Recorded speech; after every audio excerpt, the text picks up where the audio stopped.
Hello everyone, welcome back to my channel. So guys, आज की video में मैं शेयर करूंगी अस्तर वाली धोती शलवार की कटिंग स्टिचिंग बहुत ही आसान तरीके से step by step. So guys, इससे पहले जो मैंने धोती शलवार की वीडियो पोस्ट की थी उसमें आप लोगों की काफ़ी रिक्वेस्ट आई थी कि इस शलवार को अस्तर के साथ पोस्ट कीजिए। तो उम्मीद करूँगी ये वीडियो आपको पसंद आएगी और आप इस वीडियो को लाइक करके शेयर ज़रूर करेंगे। एंड इस शलवार के साथ जो मैंने अस्तर वाली डिज़ाइनर कुर्ती बनाई है, ये कुर्ती हमने लेस से डिज़ाइनिंग की है। इसकी कटिंग स्टिचिंग वीडियो मैंने सेकंड चैनल ज़ैदी ट्यूटोरियल्स पर पोस्ट कर दी है। सो कुर्ती का जो वीडियो है वो इस वीडियो के पिन कमेंट, डिस्क्रिप्शन बॉक्स और एंड स्क्रीन पर मिल जाएगा, या फिर ऊपर आई बटन पर भी क्लिक करके आप कुर्ती की वीडियो देख सकते हैं। सो गाइज़, ये अस्तर वाली धोती शलवार परफेक्टली बनाने के लिए आपको ये वीडियो एंड तक देखना होगा, कहीं भी स्किप ना करें, ताकि आपको एक एक चीज़ क्लियरली समझ आ जाए। हालांकि वीडियो में मैंने बहुत ही आसान तरीके से दिखाया भी है और समझाया भी है, तो उम्मीद करूंगी ये वीडियो आपको पसंद आएगी। और अभी तक आपने मेरा चैनल सब्सक्राइब नहीं किया है तो प्लीज़ चैनल सब्सक्राइब कर लीजिए, क्योंकि मैं हमेशा इस तरह की वीडियो पोस्ट करती रहती हूँ। सो गाइस, शलवार बनाने का जो मेजरमेंट है वो कुछ इस तरह से रहेगा। लेंथ आप अपने अकॉर्डिंग रख सकते हैं, बाकी मेजरमेंट आप देख लीजिए। और ये शलवार बनाने के लिए हमने जो फैब्रिक लिया है ये 2.5 मीटर स्लीपर सैटिन फैब्रिक है। ये बहुत ही सॉफ्ट फैब्रिक है। एंड यहाँ से देख सकते हैं आप, इसमें अस्तर की लाइनिंग की ज़रूरत होगी क्योंकि ये ट्रांसपेरेंट है। तो आप ये शलवार जॉर्जेट फैब्रिक में या फिर कोई भी ऐसा फैब्रिक जिसमें आप लाइनिंग लगाना चाहते हैं वो ले सकते हैं। तो ये देख सकते हैं बहुत ही वेवी फैब्रिक है, तो इसी टाइप का आपको फैब्रिक लेना होगा ये शलवार बनाने के लिए। और 2 मीटर मैंने सैंटून फैब्रिक लिया है जिससे हम लाइनिंग बनाएंगे। तो लाइनिंग बनाने के लिए आप कोई भी थिक फैब्रिक ले लीजिए, बट आपको सिंथेटिक फैब्रिक ही लेना होगा। अब चलिए, हमने जो हमारा मेन फैब्रिक है इसको डबल फोल्ड करके बिछा लिया है। इस फैब्रिक की जो वेट है वो 44 इंच है और जो लेंथ है वो लगभग 2.5 मीटर के अराउंड है। सो मेरे पास जो फैब्रिक है ये पूरा 2.5 मीटर नहीं है, 2.5 मीटर से थोड़ा सा कम है। अब देखिए, हमने इसको डबल फोल्ड करके रखा है। अब इस कॉर्नर को मैं इस तरह से पकड़ूंगी और यहाँ पर हम इसको डायगनली 4 फोल्ड कर लेंगे। तो तिकोना शेप में हमने इस तरह से कपड़े को अच्छे से बिछा लेना है। इसमें अंदर की साइड में कोई भी झोल सिलवट नहीं होनी चाहिए। एंड इस वाले कॉर्नर से हम अपनी मोरी की मार्किंग करेंगे। तो देखिए, इस साइड से जो फैब्रिक हमारा अनइक्वल है वो कटिंग में मैं निकाल दूंगी। तो कपड़ा मैंने बिल्कुल सीधा करके बिछाया है। अब यहाँ से हम अपनी मोरी की चौड़ाई लेंगे, जितनी भी हमें अपनी मोरी की चौड़ाई चाहिए हम उसमें 1 इंच प्लस कर लेंगे। जैसे मोरी मुझे 5 इंच पर रेडी चाहिए तो मैं इसमें 1 इंच प्लस कर लूँगी, जो हो गया 6 इंच। अब 6 इंच पर हमने यहाँ पर सीधा मार्क करना है। इंची टेप को हमने किस तरह से रखा है वो आप देख लीजिए। तो हमने इंची टेप को बिल्कुल सीधा करके रखा है। देखिए, 6 इंच को मैंने जो कपड़े की फोल्ड है वो उससे बिल्कुल बराबर मिला कर रखा है। ऐसे करके अब जब हम इंची टेप रखेंगे तो हमारा मार्क बिल्कुल सीधा आएगा।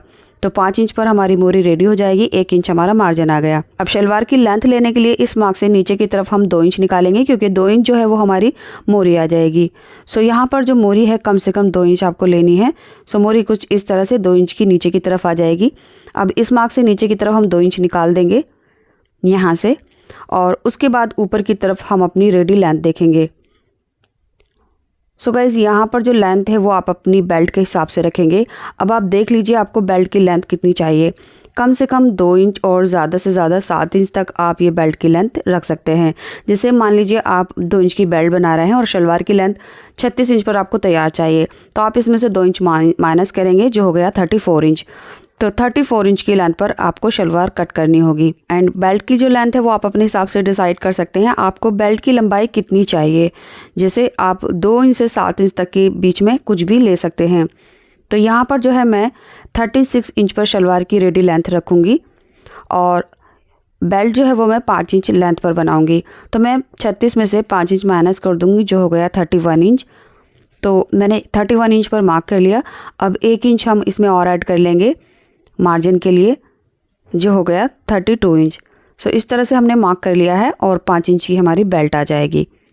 तो अब आप देख लीजिए आपको बेल्ट की लंबाई 2 इंच से 7 इंच तक कहाँ तक चाहिए, तो उसी के हिसाब से आप अपनी बेल्ट की लेंथ माइनस करके 1 इंच प्लस कर लीजिए। तो टोटल अभी हमारा ये 32 इंच हो रहा है। ये देखिए, ये हमारी शलवार की लंबाई रहेगी जिस पर हम कट करेंगे। 2 इंच मैंने नीचे की तरफ निकाल दिया है इस तरह से। अब जो हमारा कटिंग वाला मार्क है उस मार्क से हमने आगे की तरफ एक मार्क करना है। तो यहाँ से हम कुछ इस तरह से शेप देते हुए मार्क कर लेंगे इस तरह से। आप ये मार्क डायरेक्ट इंची टेप रख के सीधा भी कर सकते हैं और फ्री हैंड से वीडियो में दिखाए गए तरीके से भी कर सकते हैं ऐसे करके। अब इस वाले कॉर्नर से हमने यहाँ से 2 इंच का सीधा मार्क कर लेना है इस तरह से, और अब हमने इसकी कटिंग करनी है। तो सबसे पहले ये हमारी मोरी वाली साइड है जहाँ से हम कट कर रहे हैं, तो इसको सीधा कट कर लेंगे। इसके बाद अंदर की तरफ से जो अनइक्वल फैब्रिक है इसको कट करके सीधा कर देंगे। यहाँ पर किनारे वाली साइड भी है तो किनारे भी निकाल देनी है। इसके बाद ये हमारी ऊपर वाली साइड है और ये 2 इंच का जो हमने कॉर्नर पर मार्क किया था इसको भी सीधा कट कर लेंगे। तो लीजिए शलवार की कटिंग हो चुकी है और अब आप देख सकते हैं ये बचा हुआ जो फैब्रिक है इसे हम बेल्ट बनाएंगे बेल्ट की लेंथ के हिसाब से। अब देखिए ये वाली जो साइड है हमारी ये मोरी की साइड है और इसी साइड के ऊपर वाली तरफ हमने यहाँ से क्रॉच बनाना है। तो क्रॉच बनाने के लिए आधा इंच का मार्क कर लिया है। इस मार्क पर हम अपने बेल्ट की रेडी लेंथ रखेंगे। तो मैंने 5 इंच ऊपर की तरफ निकाल दिया है। आपकी जितनी भी लंबी बेल्ट है उसी के हिसाब से ऊपर को निकाल देना है। तो यहाँ पर देखिए 5 इंच मैंने निकालने के बाद अब मैं अपने क्रॉच की लेंथ ले लूँगी। तो क्रॉच मैं 12 इंच पर बना रही हूँ तो मैंने 12 इंच पर मार्क किया है। इस तरह से इसकी जो लंबाई है वो 8 इंच रहेगी। सो क्रॉच की लेंथ आप अपने साइज़ के हिसाब से कम ज़्यादा ले सकते हैं। अब क्रॉच की गुलाई देने के लिए हमने 2 इंच पर मार्क कर लेना है और इस मार्क को हम सीधा कर देंगे। अब इसमें हमने क्रॉच की गोलाई देनी है। तो क्रॉच की गोलाई हम ज़्यादा गहरी नहीं देंगे, हल्का सा हम इस तरह से कर्व शेप में ड्रॉ कर देंगे। अब हमने इस मार्क पर कटिंग कर लेनी है। तो लीजिए ये हमारा क्रॉच भी कट हो चुका है और इसी के साथ जो है हमारी शलवार भी कंप्लीट हो चुकी है कटिंग में। अब हमने इसकी स्टिचिंग करनी है। तो स्टिचिंग करने के लिए पहले मैं आपको दिखा देती हूँ। जब हम लाइनिंग कट करेंगे तो आप यहाँ पर इसकी लेंथ चेक कर लीजिए, आपकी लेंथ कितनी आई है। तो मेरे मेजरमेंट के हिसाब से यहाँ पर लगभग 33 इंच आई है। अब इसको स्टिचिंग करने के लिए ये साइड का हमने 2 इंच का जो कट लगाया था इसको सबसे पहले हमने स्टिच कर लेना है। सो इसकी जो कटिंग की शेप है कुछ इस तरह से रहेगी। हाफ में फोल्ड करके ये सिलाई को हमने इस तरह से सीधा लगा देना है। इसके बाद हमने लाइनिंग कट करनी है। तो लाइनिंग को डबल फोल्ड कर लेंगे और उसके बाद हमने इसको 4 फोल्ड करना है। तो 4 फोल्ड करने के लिए हमने जो चौड़ाई है वो अपने हिप के अकॉर्डिंग लेनी है। इस तरह से जितना भी हमारा हिप का राउंड है उसको 4 से डिवाइड करेंगे और उसमें 5 से 6 इंच प्लस कर लेंगे। तो मैं लगभग 40 हिप के लिए बना रही हूँ। तो 40 का 4th पार्ट हुआ 10 इंच और उसमें मैंने 5 इंच प्लस कर लिया जो हो गया 15 इंच। सो टोटल कपड़े की जो चौड़ाई है वो मैंने 15 इंच ले ली है। अब देखिए हम अपने हिप का 4th पार्ट मार्क करेंगे। तो मैंने 10 इंच मार्क किया है और आगे की तरफ हम 2.5 से 3 इंच ऐड कर लेंगे लूजिंग के लिए। तो टोटल हमारा 12.5 इंच हो गया है। अब देखिए यहाँ पर आपको ध्यान रखना है जितनी भी आप अपनी नॉर्मल शलवार की बेल्ट लेते हैं उसी के अकॉर्डिंग इसका 4th पार्ट लेना है। जैसे मेरी बेल्ट का जो 4th पार्ट है वो 12.5 इंच है तो मैंने यहाँ पर 12.5 इंच ले लिया है। अब आधा इंच ऊपर मार्क करेंगे और इस मार्क पर हम अपनी बेल्ट की लेंथ निकाल देंगे। इसके बाद नीचे की तरफ हम क्रॉच की लेंथ लेंगे। तो क्रॉच की लेंथ हम उतनी ही लेंगे जितनी हमने पहले जो धोती शलवार कट की है उसके लिए है। तो यहाँ पर मैंने 12 इंच मार्क किया है। अब इसको हमने सीधा करके इस तरह से गोलाई देनी है। आगे की तरफ गोलाई देने के लिए मैं इसमें 3 इंच निकाल रही हूँ क्योंकि ये सैंटून फैब्रिक है तो इसके धागे वगैरह निकलते हैं। सो यहाँ पर मैंने 2 इंच नहीं लिया है, 3 इंच लिया है। अब इसको गोलाई देकर हमने इस तरह से मार्क कर लेना है। इसके बाद हमने जो कटिंग करने के बाद धोती शलवार की लेंथ चेक की थी उसी लेंथ पर हम मार्क करेंगे। यानी 33 इंच हमारी लेंथ आई थी लास्ट में। तो यहाँ पर 33 इंच हम मार्क कर देंगे।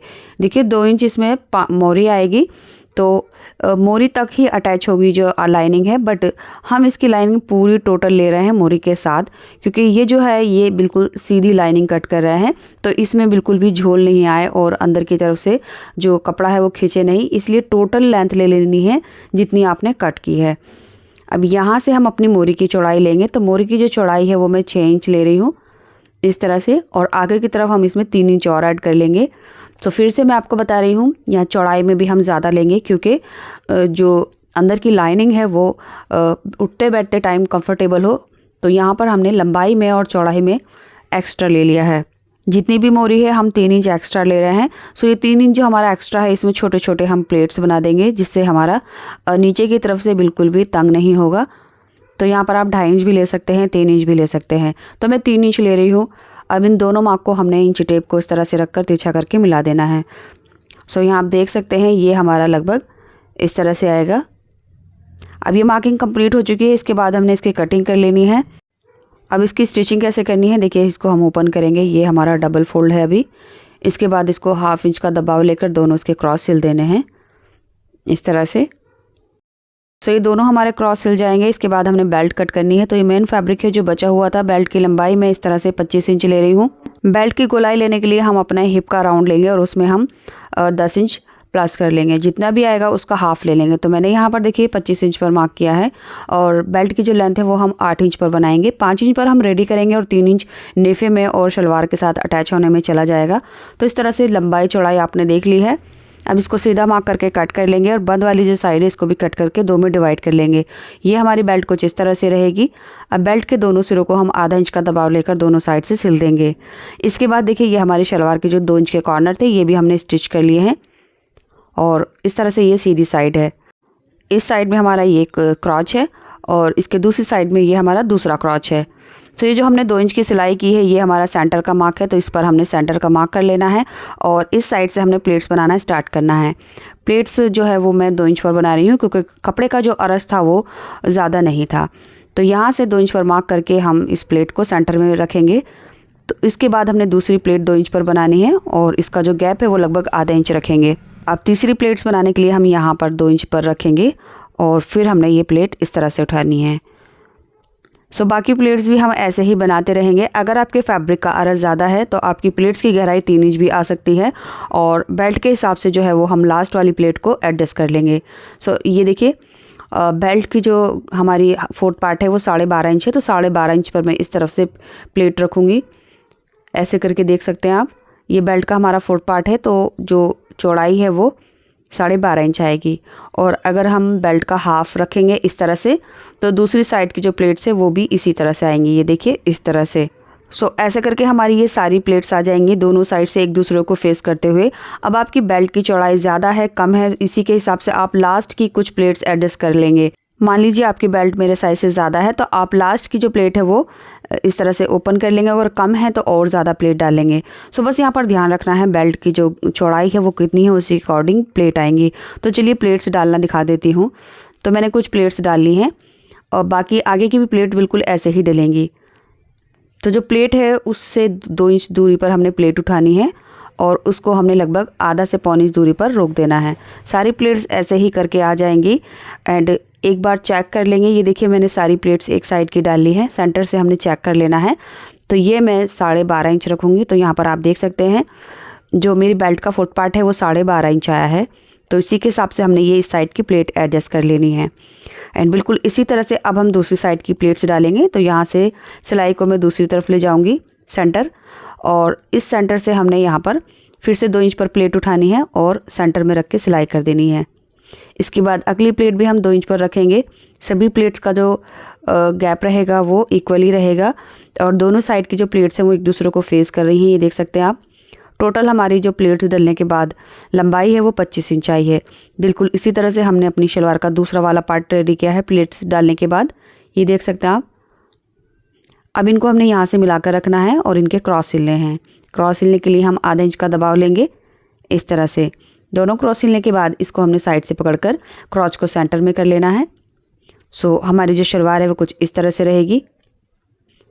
इसके बाद देखिए जो हमारी लाइनिंग है उसमें भी हमने जो क्रॉच की सिलाई थी वो कर ली थी। ये रही, साइड से हमने क्रॉच सिल लिए हैं। अब इसको भी हमने क्रॉच को सेंटर में कर लेना है। अब लाइनिंग को और शलवार को हम सीधी तरफ टर्न कर लेंगे। दोनों की राइट साइड ऊपर की तरफ रहेगी और रॉन्ग साइड अंदर की तरफ। तो ये देख सकते हैं आप, दोनों को मैंने सीधा कर लिया है। इसके बाद हमने लाइनिंग को शलवार के अंदर इंसर्ट करना है इस तरह से, और क्रॉच के सामने हम क्रॉच रखेंगे। इसके बाद कमर की साइड से पकड़ते हुए हमने इसको आधा इंच का दबाव लेकर सिलाई लगा देनी है। तो ये दोनों कमर की साइड से सिक्योर हो जाएंगे और अंदर की साइड से बिल्कुल अलग अलग रहेंगे ऐसे करके। अब हमने इसके साथ बेल्ट अटैच करनी है। तो बेल्ट की जो दोनों साइड की सिलाई थी वो मैंने लगा ली थी। तो यहाँ से दोनों साइड से हमने सिलाई लगा ली है। अब सिलाई वाला पार्ट जो है वो हम सेंटर में रखेंगे और इसको हमने यहाँ से पकड़ के सिलाई करनी है। तो बेल्ट की जो सिलाई वाला पार्ट है वो मैं क्रॉच के आमने सामने रखूँगी और उसके बाद हम आधा इंच का दबाव लेकर ये बेल्ट को कमर की साइड से स्टिच कर देंगे इस तरह से। तो लीजिए बेल्ट हमारी लग चुकी है। इसके बाद हमने इसमें इलास्टिक इंसर्ट करनी है। तो बेल्ट में मैंने लाइनिंग नहीं लगाई है, आप चाहें तो बेल्ट में लाइनिंग भी लगा सकते हैं बिल्कुल इसके बराबर कट करके। इलास्टिक की जो चौड़ाई है वो मेरी 1.25 इंच है और जो मैंने लंबाई ली है वो 27 इंच ली है। तो यहाँ पर आपकी कमर की जितनी भी गोलाई है और उसमें से आपको 4 इंच माइनस करना होगा। उसके बाद जितनी भी लेंथ बचेगी उतनी ही लंबी हमने इलास्टिक लेनी है। तो मैंने यहाँ पर 27 इंच की लेंथ पर इलास्टिक ली है। अब इलास्टिक के दोनों सिरों को हमने सिल लेना है और ये जो बेल्ट है इसका नेफा बनाते हुए हैंड टू हैंड हमने इलास्टिक को इस तरह से इंसर्ट कर देना है। ये देखिए इस तरह से। आप चाहें तो इलास्टिक बाद में भी डाल सकते हैं, बट अगर आप हैंड टू हैंड डालेंगे तो इलास्टिक बहुत ही फिनिशिंग से डलेगी। और सेंटर में एक स्टिच भी कर ली है। अब हमने मोरी स्टिच करनी है। तो मोरी स्टिच करने के लिए देखिए कपड़े को हमने मोरी की साइड से इस तरह से रखना है, लाइनिंग और जो हमारा मेन फैब्रिक है। अब लाइनिंग जो है हमारी थोड़ी एक्स्ट्रा है, तो उसको देखिए यहाँ पर हमने छोटी छोटी बॉक्स प्लेट्स बनानी है। तो बॉक्स प्लेट्स 5 से 6 इंच आएंगे ज़्यादा से ज़्यादा। सो बस ऐसे करके हमने यहाँ पर देख सकते हैं बॉक्स प्लेट डाली है कुछ इस तरह से। और अब हमने मोरी बनानी है। तो मोरी बनाने के लिए मैंने कैनवास पट्टी को लाइनिंग फैब्रिक पर पेस्ट किया और उसके बाद जो हमारा मेन फैब्रिक है वो सिलाई के साथ अटैच कर लिया है। कैनवास की चौड़ाई मैंने 2 इंच ली है, क्योंकि कटिंग करते हुए हमने 2 इंच माइनस किया था। और फैब्रिक की जो चौड़ाई है इस तरह से 3.5 इंच है। लंबाई दोनों की 12 इंच रहेगी। इसके बाद हमने देखिए इस तरह से रखना है रॉन्ग साइड में और सिलाई लगा देनी है। सिलाई लगाने के बाद ये कुछ इस तरह से दिखेगा। इसके बाद हमने इसको सीधी तरफ लाकर इस तरह से टर्न कर देना है और यहाँ पर हम किनारे किनारे पर एक स्टिच लगा देंगे। सो इस तरह से ये हमारी मोरी तैयार हो गई है, ये देख सकते हैं आप। इसके बाद हमने इसमें स्टिचिंग कैसे करनी है वो आप ध्यान से देख लीजिए। सो दोनों मोरी को मैंने ऐसे करके तैयार कर लिया है। अब मोरी को हाफ में फोल्ड करेंगे और जितनी भी हमें मोरी रखनी है उस पर मार्क कर लेंगे। और मोरी से ऊपर तक 1 इंच पर मैंने मार्क किया है, ये देख सकते हैं आप। तो अब जो है हमने सिलाई यहाँ तक लगानी है। सो चारों लेयर को बराबर मिलाकर पकड़ेंगे और जो सिलाई है वो अच्छे से पक्का करते हुए लगाएंगे और एंड में भी हम अच्छे से सिलाई को लॉक कर देंगे। अब यहाँ से निकाल लेंगे। तो दोनों मोरी को हमने बिल्कुल ऐसे ही करके मार्क किया और सिलाई कर ली है।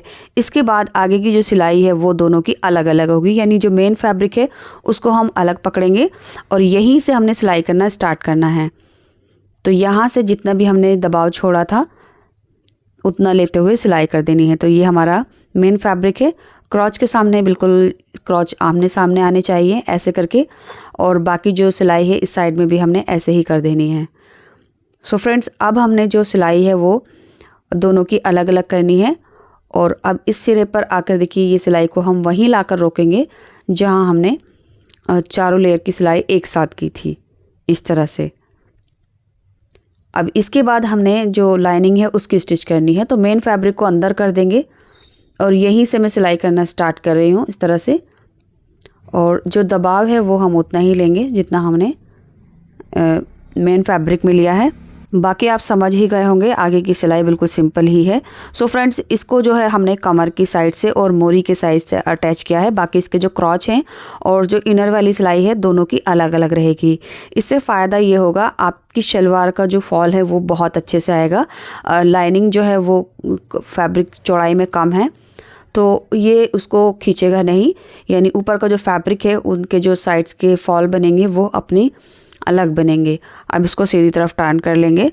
सीधी तरफ टर्न करने के बाद हमने इस पर अच्छे से आयरन कर लेनी है और ये हमारी जो शलवार है वो बिल्कुल तैयार हो गई, ये देख सकते हैं आप। अब इसको अच्छे से आयरन कर लेनी है। एंड इस शलवार के साथ जो हमने ये सिंपल सीधी कुर्ती बनाई है, सो ये कुर्ती भी हमने लाइनिंग के साथ बनाई है। इस कुर्ती का वीडियो आपको एंड स्क्रीन पर मिल जाएगा। तो चलिए यहाँ कर वीडियो कंप्लीट होती है। उम्मीद करती हूँ ये वीडियो आपने अब तक लाइक करके शेयर कर दिया होगा। चैनल सब्सक्राइब नहीं किया है तो चैनल सब्सक्राइब कर लीजिए और कुर्ती का जो लिंक है यहाँ क्लिक करके आप देख सकते हैं। Thanks for watching this video.